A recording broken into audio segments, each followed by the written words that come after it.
Okay, hey, welcome everybody. It's Rob here, and I think the things that I'm going to be talking about today will be of tremendous benefit to you. If you have a book, then that book should be the focal point of your marketing. It should be the focal point of your client attraction.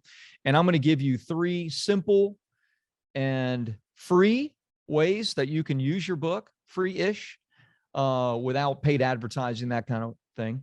Ways that you can use your book to make more money, make income, and the impact that you want. Okay. And also want to start out by sharing more of the idea behind this before I get into the specifics of it. So I'm going to go ahead and share my screen. I'm going to move my camera over just a tad so that I can move the screen down and so that we can begin. Do me a favor, let me know that you can see my screen. It should be just a big white screen. So if you see a big white screen, then you are seeing it properly. Yes, thank you, Nicole. All right, let me just move that up as well. Good. Okay, so here's the idea. Maybe I need to sit here. Here's the idea. Hopefully you've heard me talk about this, but if you haven't, then this will be, I think, very, very eye-opening for you. The idea is that in every conversation with a client or potential client where there is an opportunity for you to help somebody, you have to create a frame for that conversation. What is a frame? A frame is how they view you and what they think about you. If your client, potential client, thinks that you are chasing them to become a client, then what are they going to do? They're going to scurry away, because when you chase, they run. So you need to create a frame for the conversation that positions you as the expert. It positions you as the person that can help them to solve the problems that they have, the specific issues that they're facing. And ideally, you need to create the frame that you are more than just a run-of-the-mill coach, consultant, service provider, practitioner. I call those generalists. You need to show them that, no, you are more than that. You are an expert. You are a thought leader. You perhaps are even a celebrity in the space, and everybody wants to deal with celebrities. This is something that I talk to clients about and potential clients about a lot. I call this the hierarchy of desire. And as you grow on this hierarchy, you become more desirable, which means you make more money and you make a greater impact on people because they pay attention to what you say. At the bottom of this is the generalist. Now, you can be a generalist after 12 years of education. And I don't mean high school. I mean advanced education. You could be a generalist that's an MD, right? You're not an internist. You're not a brain surgeon. You're not a neurologist. You're not a gastroenterologist. You're an MD that is a generalist. You can prescribe, you can help people, but you know what generally happens with the generalist? Even those that are MDs or fill in the blank. Obviously, I just chose doctor because it's a great example of somebody that might have 7 or 8 years of additional knowledge and additional schooling and additional student debts, and yet they could still be viewed as a generalist. And they're going to make sure, they might make 6 figures, but they're probably going to see 25 patients a day. They're probably going to be working 60 to 80 hours a week, and they're going to make more towards the bottom. In fact, they will be at the bottom of the pay scale of doctors because they're generalists. What comes after generalist is a specialist. And yes, in the eyes of the ideal client, a specialist is somebody that will make a bigger impact. It's somebody that will command more money. They have maybe an additional few initials after their name, certified financial planner, if it's in the financial field, etc. This is somebody that has, begun to add to their credentials and expertise. In my opinion, this is the dividing line of where things really get interesting and exciting. And this is where people begin to be viewed as an expert or a thought leader or even a celebrity. Now, what separates them apart? Well, typically speaking, and what I would say this dividing line is having a book. And if it is a best-selling book, even better. Because we know that less than 1% of the population ever actually is going to write a book. Now, that may not be true in your specific niche, if you're a coach or a consultant, et cetera, but I guarantee you it's no more than 3 or 4%, maybe 5% of your niche has written a book. So 96% is down here in this area, while the top 4% find themselves in this area, commanding the greatest fees, commanding the most attraction, where people are hunting for them and looking for them, and they make the greatest impact. Now, they may not be the smartest people in their space. They may not be the people that are the very best at what they do, but because of what they've done, meaning the best-selling book that they've created, the additional PR and media, the additional accreditation of maybe being a Wall Street Journal or USA Today bestseller or New York Times, or maybe being on big media, or maybe having their own media as well, which could be a podcast or a blog or even a TV show, et cetera. It's at that time when those people begin to be viewed considerably different, and they go from expert to thought leader to celebrity in the eyes of their ideal client. In the eyes of your ideal client, it makes all the difference that they have a book, that they've been on PR and media, that they have big accreditation, and that maybe they have, or you have, your own media. See, what this does is it completely changes the frame of this conversation. That completely changes. Now, what we have instead is we have the potential client here chasing that person. The only reason that potential client would not engage with the celebrity, thought leader, or expert is because they can't afford the services, right? Now, that doesn't mean that they're not willing to pay a higher amount. In fact, you will command higher fees. You will command much better attention. You'll have a waiting list in many cases for your services. And the only thing that will often distinguish between people want to get started with you or not get started with you is the fact of, you know what, I would really love to work with that celebrity neurosurgeon, but you know what, you have to write $100,000 check right out of the gate. They don't take insurance. I just can't do that. Great. You're going to go to the next level. You're going to think of the thought leaders, the experts, because if we're talking about brain surgery, you want to have the absolute best person or people working on you. This is the idea of hierarchy of desire. This is the idea of framing every conversation that you have. This is what you want. You want these conversations to be framed properly with you as the expert, the thought leader, the celebrity. Now, someone may come to you, and we'll get into you'll see a theme in this, but we'll get into the different things that you can do. And some of these people may never have heard of you. So I'm going to share with you how you set this frame, even if they've never heard of you, because you can set the frame. And that's exactly what you should be doing with every conversation that you have. Okay. And I'll just share with you a conversation I literally just got off of a couple of minutes ago. So let me give you, and I'll probably go through 4 simple things that you can do to use your book to attract more income and make a greater impact on people.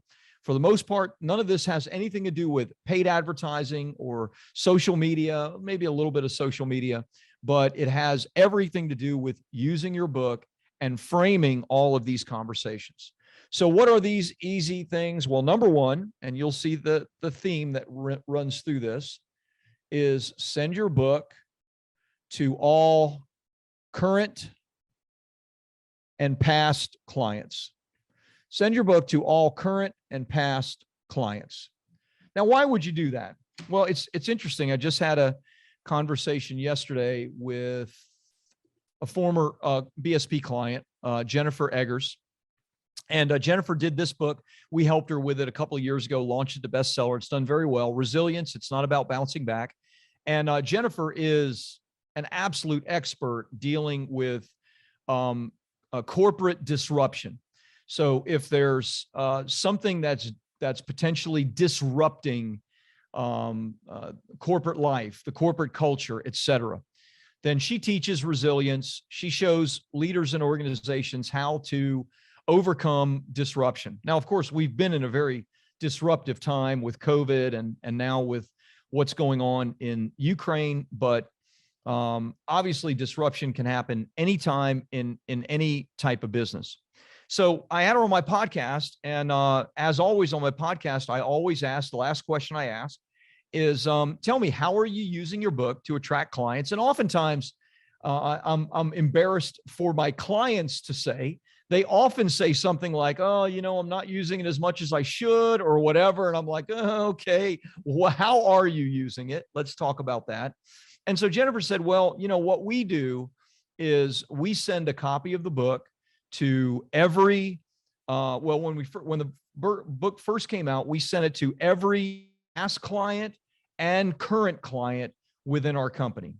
And she said that simple act, and it wasn't a huge list. It was, I think less than 120 or so different people. She works with large corporations, big C-suite type folks. And I'm not talking about every single person that's come through her, like she'll start a consulting gig with a big corporation, a Fortune 200 company, and they might send 50 or 80 or 100 people through it.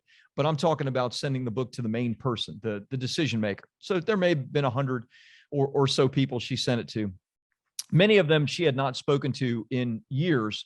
And she said within a year of sending that book to all of her past clients and current clients, she got over six figures of new consulting clients, new gigs, new courses that she took people through, et cetera, just because the past clients that had lost touch with her were excited to see that she had a book, and they had a great relationship with her to begin with, but had not heard from her for a couple of years. And this renewed the relationship.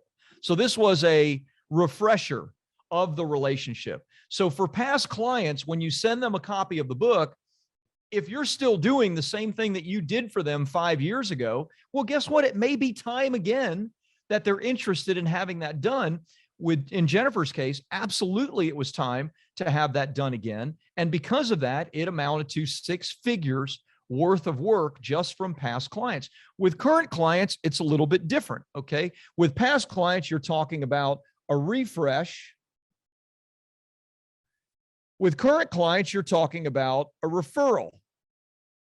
So Albie, don't write on my screen. Somehow you're able to write on my screen. I still don't know how people are able to do that. I can't erase that because you wrote it on the screen. That's so crazy. I don't know why that happens. Anyway, no worries.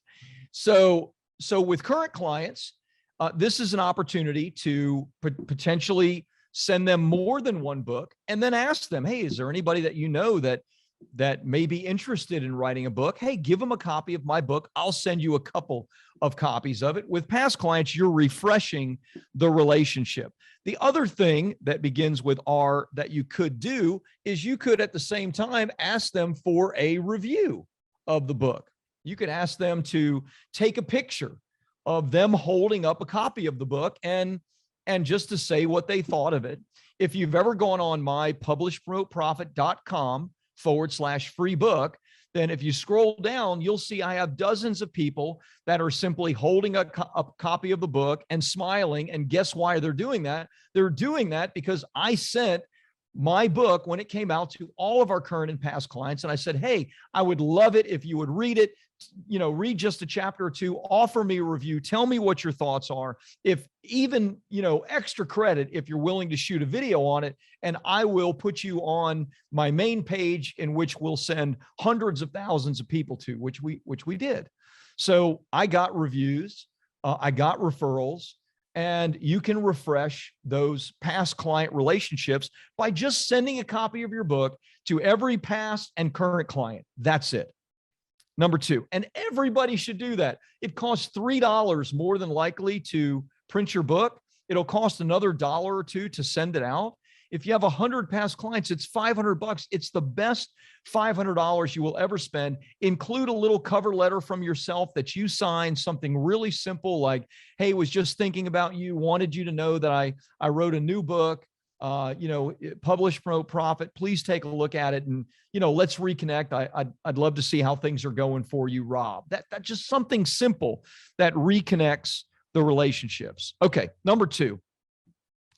Let me move this down just a little. Number two is send the book to all serious prospects. To all serious prospects. Okay. So we started by sending the book to all current and past clients for reviews, referrals, and to refresh the relationship. Now, every serious prospect, no matter how they came to you, should get a copy of the book. Now, someone might say, well, why not send it to all prospects? You could do that. We get a lot of prospects, hundreds a month, that fill out an application. So I don't want to send a free copy of my book to the hundreds of people, of which most are not serious for one reason or another. So from my perspective, all serious prospects get a copy of my book. So I just got off a telephone call. You guys know I don't do any consultative sales calls or sales calls myself. But if you refer somebody to me directly, then I don't send that to David or Austin or Joe. I talk to those people myself. And so I just got off a call that was a referral from a couple of past clients that they're all in the same mastermind group together. And we had a wonderful conversation. Great connection. I wasn't really sure in the beginning that we were a good fit for him, because what didn't sound 100% like he was that serious about, the book really leading to revenue for his business. And he has a really successful business where he coaches people on leadership, and he's done fantastic. Finances were not the issue. But the more we talked and the more I just probed and prodded and found out that, no, he really is serious. And he actually has been working with a writer for 8 to 10 months. He has 150 pages already written, but he's very unhappy with what he has so far. And, I started hearing all this. Okay, he's serious enough to pay someone for 10 months to create something that he's not happy with. He started asking all the right questions. I explained the program. And so I said, look, do me a favor. I'm going to email you the video. I'm going to email you the stuff we talked about. We'll set up another call in a week or so. But send me your address back. I want to send you a copy of my book. He's a serious prospect. He's somebody that is the right customer for me, for Bestseller Publishing. He was referred to us. Finances are not an issue. I just wasn't sure about his seriousness about actually writing a book. I learned that he was serious. I'm going to send him a copy of my book. I'm going to stick a sticky note on the outside. I'm going to say something nice on it. He actually lives right down where I used to live in South Florida. So we have, a lot of the same, kind of interesting restaurants that we've been to, and even some people, or businesses that we both know of. So I'm going to just say a couple of things on there and send him a copy of my note, because he's a serious prospect. So here's the thing. No matter how these people came to you initially, once you send them the book, the frame changes. Okay. So he came to me initially from a referral, and that's already a good frame. But listen, here's how the conversation started. He totally forgot why we were even talking. So the conversation started, and I was like, hey, I won't say his name or any of that. because he'll probably be watching some of these calls in the near future. It's like, hey, great to meet you. And I saw your company's in so-and-so place. And, I used to live right there. Or where'd you live? I live. He goes, now, what do you do exactly? And who are you? And I'm like, oh, that's like the worst call ever. Like for people to ask you what you do. And like, that means the framing is completely wrong, completely off. I never do calls like that. I never want to do a call like that. He had just forgotten. So I started, I was like, immediately I wanted to get off the phone because I'm like, okay, this is going nowhere. Because the frame is totally like, okay, who are you? What do you do? Why are we even talking? And you get it. Like, this is not a serious conversation that we're having. Never have a conversation like that, at least not purposefully, like regularly. Like, let's get on the phone. And that's never a sales or consultative conversation. It's never a sales call. It's never, and this person was referred. So anyway, we started talking and it did seem like he was more serious and he started asking the right questions. And when I explained to him, who we are, and I pointed out my book, cause we did a Zoom and we're live and he's like, oh, you have a book. I'm like, yeah. And it's a Wall Street Journal bestseller. He's like, wow, okay. That's pretty serious. I mean, I could see his eyebrows like go up and he referenced it. And so things started to change when he realized that. Let me tell you, when I get my book in his hands, the frame of our next conversation is going to be completely different. It's not going to be, well, who are you and what do you do now? No, it is going to be, okay, you're a Wall Street Journal bestseller. You're the expert on this topic. Your company does all the things that I want done. He already knows. Because it's not a sales call. I already told him the pricing and all the things that we do based on our programs. And he goes, oh, well, that makes sense. And that seems reasonable. So I know that finances aren't any kind of an issue. It was about framing in the beginning. When the book gets to him, it's going to be completely different. So I don't care how the prospect initially comes to you. If they come to you through a networking event, which I used to do those a lot. I hate them, but maybe you still do them. And you know how networking events are, right? That person wants to sell you their stuff and you want to sell them your stuff. And it's like, oh gosh, it's just, ugh, right? But sometimes something good comes from a networking event. However, the framing is terrible. The initial framing is awful. When you get their book, once you find out, okay, that they seriously could use your help, and then you get the book in their hands, the framing of that completely changes. So if it's a networking, if it's a referral call, like the one I just had, if it's a regular sales call, but maybe they weren't quite prepared and it's not quite framed well, whatever it is, once it's a serious prospect, you need to get them a copy of your book. And then from there, and I would suggest make it personal, little sticky note, et cetera. Then from there, the next conversation, it's framed properly, it's powerful, and you can close the deal. You can get them started. That's number 2. Okay. So you do this. The stuff that I'm sharing with you is just do this. Not like, well, maybe I'll do it. No, just do what I'm saying. Please. It is not expensive for you to do.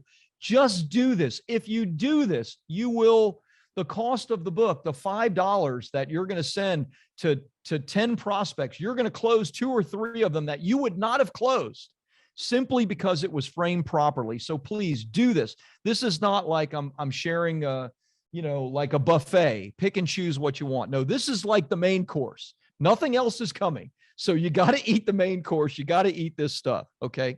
Number 3, tell me if you begin to see a theme here. You're going to send the book to cold contacts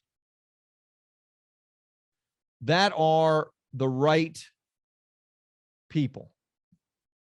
And I'm not going to say any more than right people. We got send book. Now, by the way, no one here has bought your book. People are going to buy your book. Don't worry. You may never know who those people are because if they buy your book through Amazon, they may never contact you. These are people that they're getting your book in their hands because of one of these so far 3 things. Either they're a current or past client, either is they're a serious prospect, or they're a cold contact, someone you've never talked to, but it's the right person. And here's what I mean by the right person. An influencer that you want to connect with. You may have heard of the Dream 100 list. The Dream 100 list is like your 100 dream clients or 100 dream referral partners, right? These people probably don't know who you are at this point. They could be very large companies. Those people need to get a copy of your book. Even it's cold, they're the right people, and you want to start a relationship that is framed properly. Remember, everything here is about the frame. When it comes to you sending them a book, you are like exercising this law of reciprocity, meaning that you're giving something to this person with no strings attached. You've mailed it to them. And I'm going to tell you about a new campaign that I'm doing I'm very excited about. It's risky just from the standpoint that I might lose all the money that I'm investing, but I'll share it with you in a minute. But the idea is that you're exercising this law of reciprocity where you're giving something completely open-handed. Nothing may ever come from it. But oftentimes when that's done, there's this sense of, ooh, I want to reciprocate. I want to give back. So when you send a copy of your book and a letter that's personal to an influencer or someone in your Dream 100, and then you reach out to them by email or social media, or you direct message them, they're going to much more likely want to respond to you. The likelihood that they're going to engage in a conversation because you've sent your book is tenfold, 20-fold, maybe 100-fold, because you're exercising this law of reciprocity. Okay. So it could be an influencer, part of your Dream 100. It could be, a place that you want to get a speaking engagement, right? You want to speak. It could be a company that you want to work with, right? Like an actual dream client. This is anyone that is the right person. And the right person is just someone that you want to connect with. So let me tell you the campaign that we're launching. It's going to cost me $20,000, and it is something we have never, ever done before. Part of me doesn't even want to share this because this is, often for public ears, although this is just my client group, which you guys, I share everything, but oftentimes we strip this and then we use it for other content. So I'm going to share it anyway. I'm going to do a direct mail campaign to 1,000 people. And I won't share any details about the 1,000 people other than to say they are the right people. They are the ideal people. I'm going to send 1,000 copies of my book cold with a cover letter. Of course, I'm going to have all their contact information, et cetera. And I'm doing that, leading them back to a website to have a one-on-one consultation with me directly, me personally, not anybody on my sales team, because I'm testing this. This campaign is going to cost me 20 grand out of the gate. It's going to cost about 7,500 for the consultant that's helping me with all of this. And then another 12,500 in printing of the book, fulfillment and shipping of the books. Okay. Because remember, I wanted to test 1,000. I could have tested 100. I wanted to test 1,000. That's what I decided on. And I'm sending it cold to the right people. Here's my idea about this. Since I know that they're the right people, money isn't an issue. They want what I do. Absolutely. They want what I do. They have the expertise to apply the things that I teach and actually make a great return on investment with a book. A book makes sense to them. Like in every way, they're the right people. They just at this moment don't know about me. So I want to frame a conversation that I am the guy, my company is the company, to help them, even though we're starting completely cold. Like they weren't looking for me as far as I know. They're not in the business to write a book right now, as far as I know. But a percentage of them will be. Is it 2%, 20 out of 1,000? I don't know. Is it 20% and only 10% of the 20% actually want to make contact with me? I don't know. That's part of the test. But if I can land 1 or 2 clients from the 1,000 books that I send out, then I can start sending 1,000 books out a week. This is a very replicatable process. Now, am I suggesting that you do a $20,000 campaign, sending your book out, by direct mail to cold contacts? No, I'm not. But you can do it with 5 people in a week. You can do it with 100 people over a year. If you do it yourself and you do 2 or 3 books a week, it's only going to cost you, $3 to $4 for the printing of the book and another $2 for the mailing in a really nice package with a little, letter that you enclose. I mean, you can send 100 out that way. And I guarantee you the 100 that you send out over a year and then follow up with a direct message or with another postcard or anything like that, I guarantee you it's going to get you some results because the book will frame you as the expert. And if you're sending it to the right people, then you have taken down 2 of the big pillars of success. They see you as the expert, and this is the right person in the market to take advantage of my offer, right? That's number 3. I'll give you a 4th just for the heck of it, even though I said 3, just because I like to over deliver. And I won't say send book because that's obvious, but I'm going to say use LinkedIn. And this is for those of you that, do B2B type stuff, or anything in the consultative or coaching space, and, connect with more of the right people that are the right fit. And then send your book. Just as a show of giving. Just as a desire to serve, just as a desire to give. Because again, this is the law of reciprocity. They're going to want to connect with you. They're going to want to get to know you. Now, you can connect with people on LinkedIn, 5, 10, 15 people a day. I don't suggest you just send it to anybody that, will open your direct mail on LinkedIn. No, you need to connect with them first. You need to have a little conversation. Hey, I see that you're in this coaching space. I also noticed you have your own podcast, et cetera, but I didn't notice that you have a book. Have you ever thought about writing a book? And just, if they respond back, yeah, I have, or no, I haven't, then that gives me an opportunity. Hey, here's a digital version. Here's an ebook version of, or PDF of my Wall Street Journal bestseller. This chapter in particular is an example of somebody that is in your exact space that, wrote a book and really cool things happen. Why don't you take a look at it? And if you like, we can have a conversation. Again, what that did is it framed me as the expert, and I connected with the right person.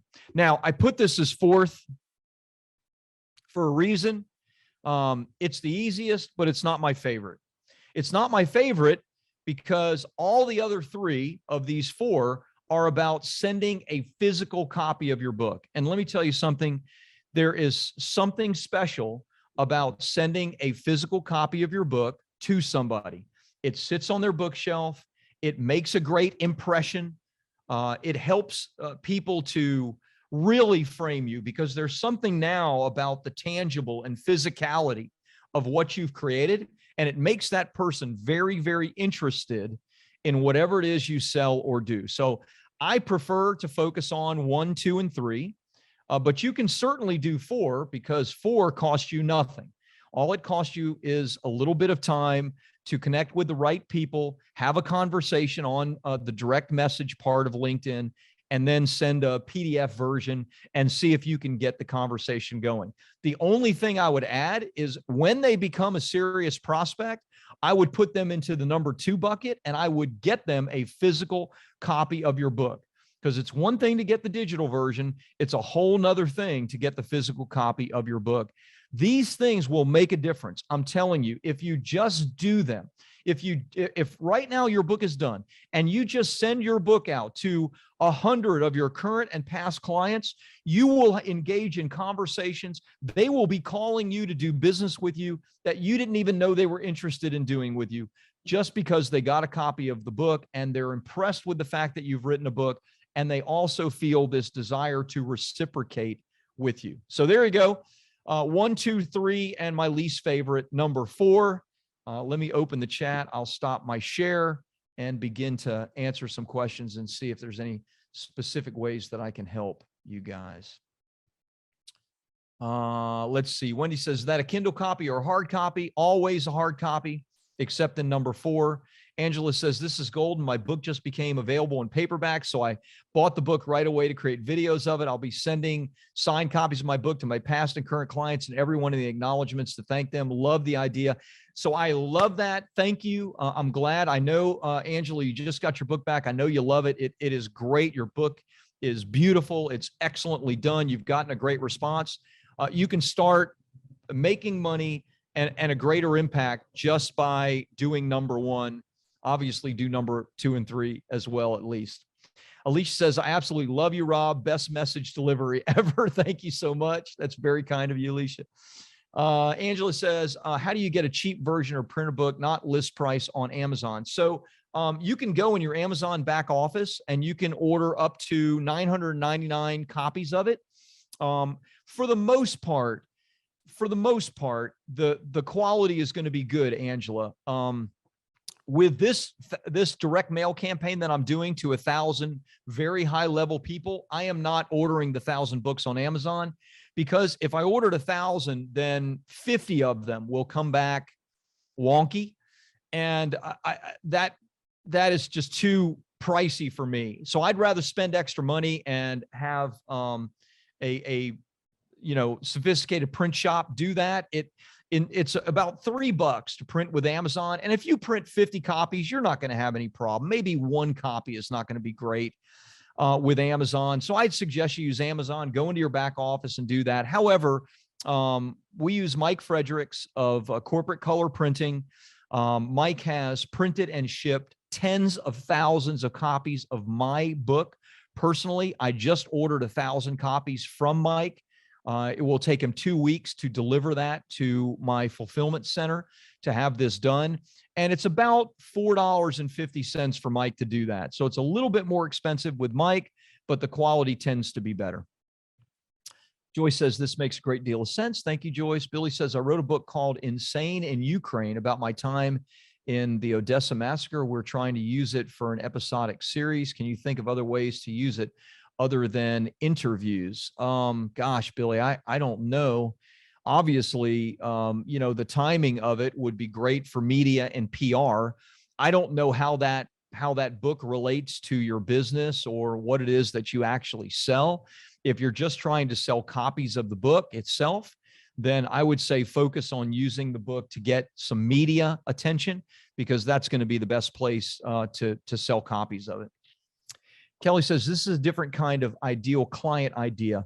The counselors or youth program director rather than the college student themselves. I love it. Yes, exactly. That's right.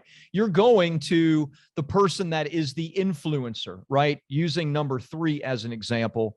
You're going to the influencer, the one that is your referral partner in the relationship, Kelly. And that's a good person to know. So 100%. James says, good to see you. Good to see you too, my friend. Joyce, a great idea to offer autographed copies, 100%.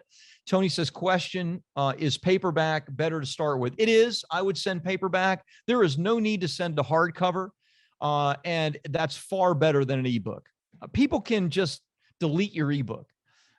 They can't delete your paperback that you sent them. So remember what I said about 1, 2, and 3. These are like people, either past or current clients. They're not going to throw your book away. They're appreciative of your book. They like you. They are grateful that they did business with you. Number 2, your serious prospects, not any prospect, but the serious ones. They're going to love that they got a copy of your book. They're not going to toss that, etc. So yes, paperback for sure.